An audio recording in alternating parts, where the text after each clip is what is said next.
The Adventure of Tom Sawyer by Mark Twain. Long man simplified in this series. Read by Pairin Srisom. Chapter 16.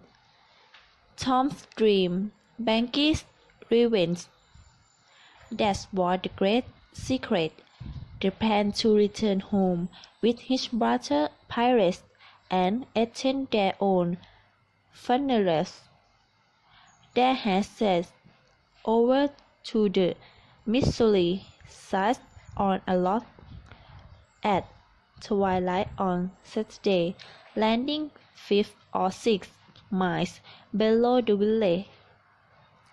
They had slept in the woods till nearly daylight and had then cleft through the back legs and finished their sleep upstairs in the crunch.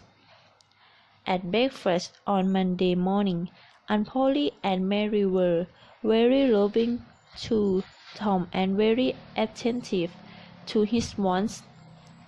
There was an unusual moment of talk, in the course of which Aunt Polly said, "Well, perhaps it was a fight though, Tom, but it was cruel to let me suffer so.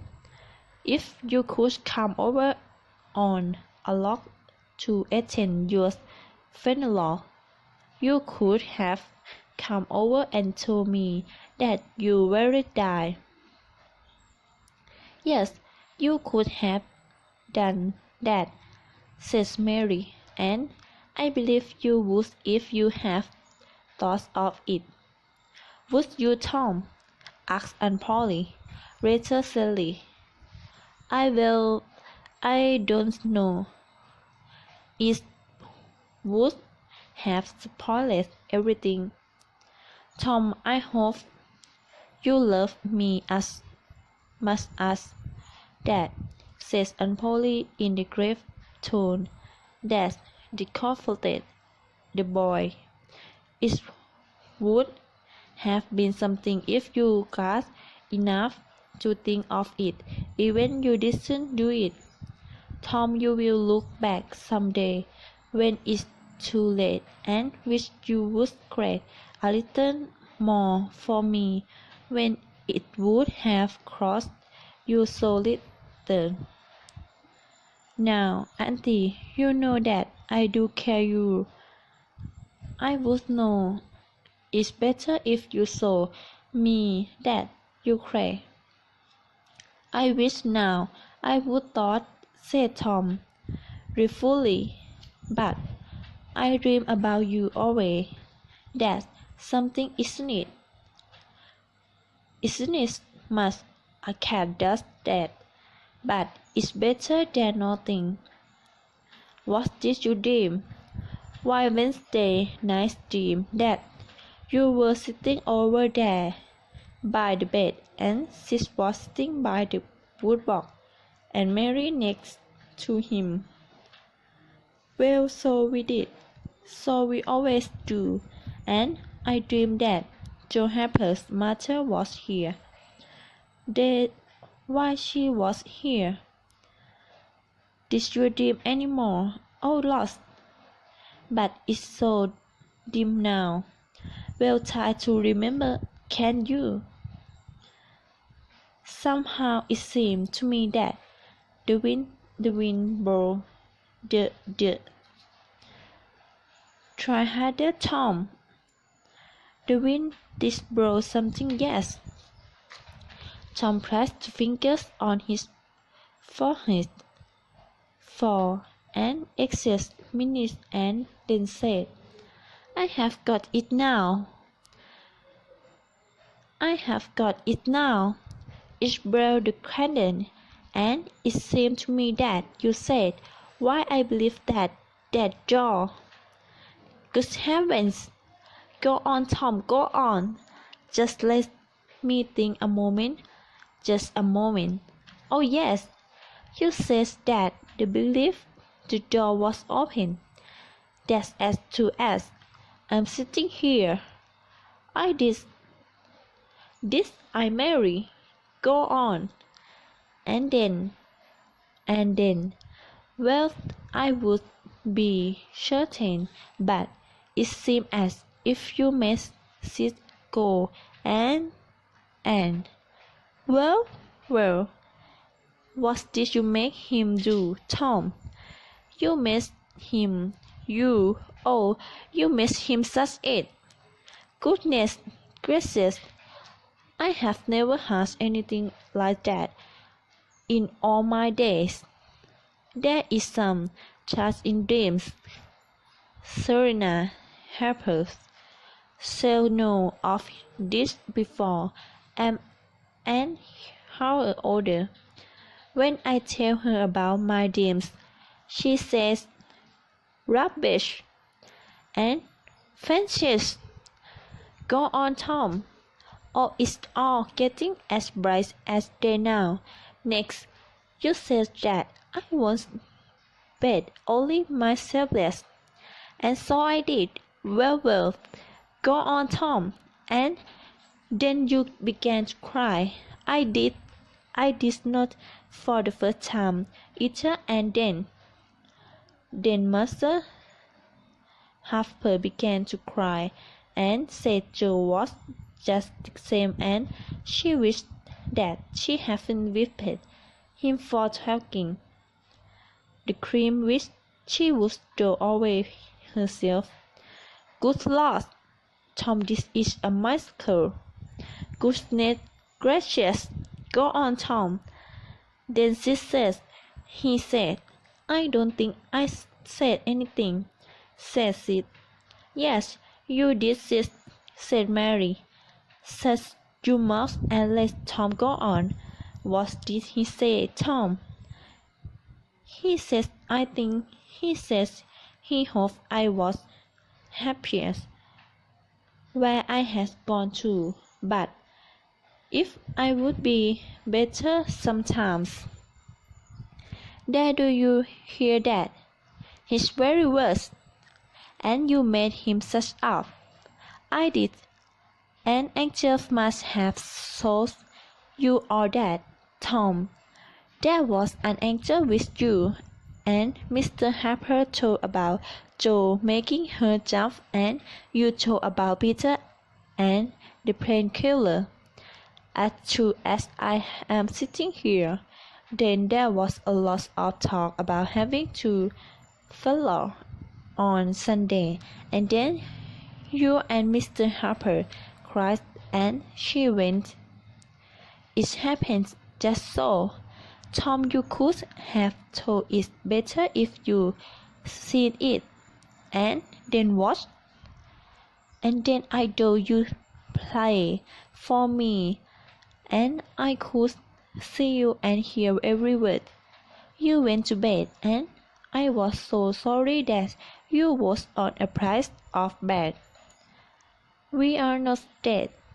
We are only bright pirates.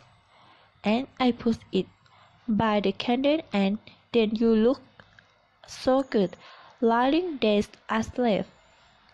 That I do I went and leaned over and kissed you. Did you, Tom, did you? I forgive you everything for that. And when she drew her arms about him, her left the greatest of Williams. Here's a big apple I have been saving for you, Tom. If you were horrified again, now off you go, all of you. You have wasted enough of my time. The children left for school, and the old lady went the call on Mr. Harper and Conroy. Her disbelief with Tom's marriage dream was a hero Tom was now. He did not go jumping and dancing, but sleeping with his crest out like a pirate, who felt that the public eye was on him. He tried not to seem to see the looks or hear the remarks as he passed along, but they were food and drink to him. Smaller boys than himself flocked at his heels, as proud to be seen with him as if he had been the drummer at the head of processions or an elephant leading a crisscross into town. Boys of the town side pretend not to know that he had been always that all, but in reality they were eaten up with envy. They would have given anything to have that dark, sunburned skin of his and his glistening frame. As cool the children were so full of admiration for Tom and Joe that the two heroes soon became unbearably vain. Finally, when they got out their pipes and went puffing around, the very height of glory was reached, Tom decided that he could be independent of Becky's teacher now. Glory was sufficient. He would live for glory. Now that he was disguised, perhaps she would be wanting to be friends again. Well, she would see that he could be as proud as some other people. Presently, she applied. Tom pretended not to see her. He moved away just a group of boys and girls and began to talk. Soon he observed that she was running gladly to and fro, pretending to crash, squirmish, and screaming with laughter when she made a capture, but he noticed that she always made her captures in his neighborhood. After a time, she gave up playing and moved hesitatingly about, glancing occasionally at Tom. Then she observed that Tom was walking more particularly to Amy Lawrence than to anyone else. She grew disturbed and anxious at once. She tried to go away, but her feet led her to the group instead.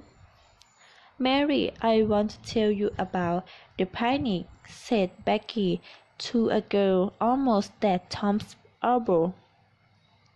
"Oh, who's going to give it?" "My mother's going to let me have one. I hope she will let me come. She will the picnic for me.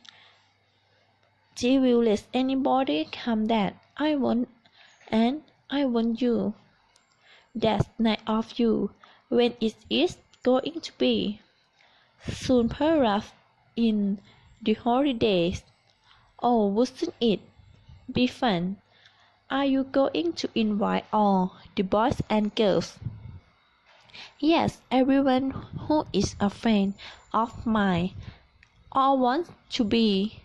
And she glanced at Tom, but he talked on Amy Lawless about the storm on the island, and how the lightning tore the great tree to bits, while he was standing within 3 feet of it, with a clapping of joyful hands.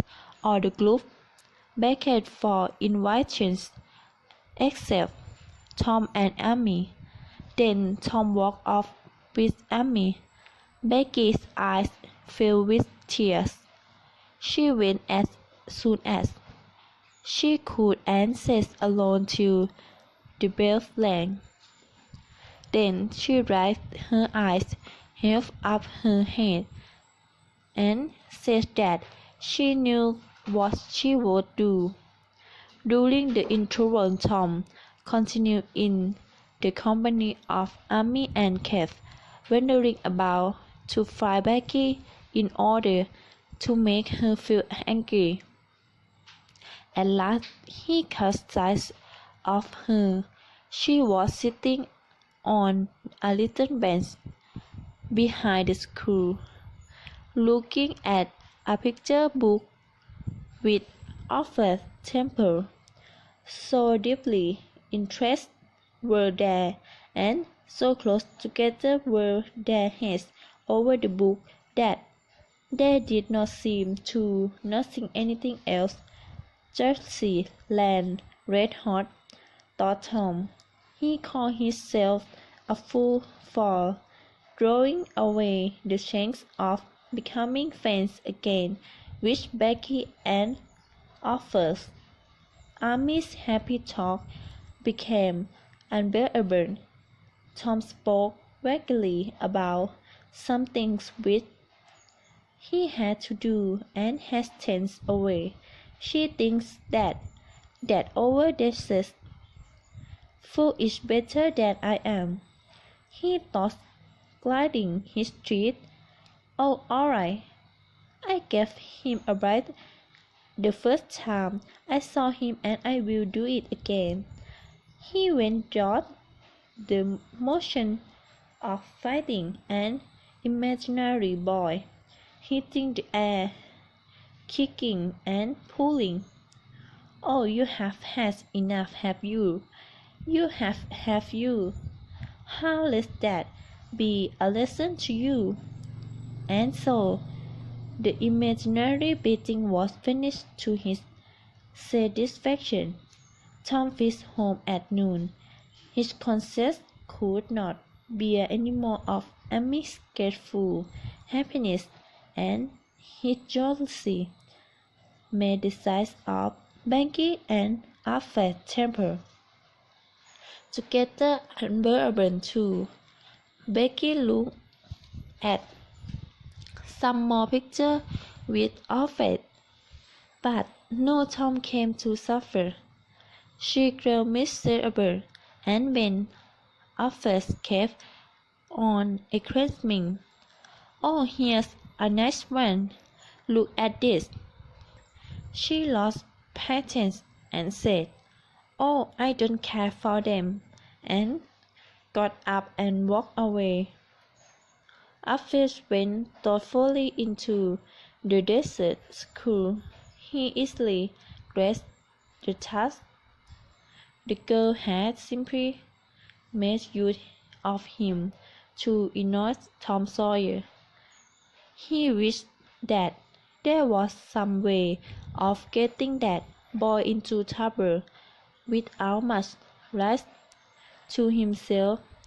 His eye fell on Tom's spelling book. Here was his opportunity. He opened it at the lesson for the afternoon and prowling up on the page. Becky, glancing in at a window behind him, saw him and moved away quickly. She hurried away, intending to find Tom and tell them. Tom would be thankful, and their taverns would be ended. Before she was halfway home, however, she changed her mind. She thought of Tom's treatment of her when she was talking about the picnic, and she determined to let him be punished on account of the damning spelling book and to hate him for over too.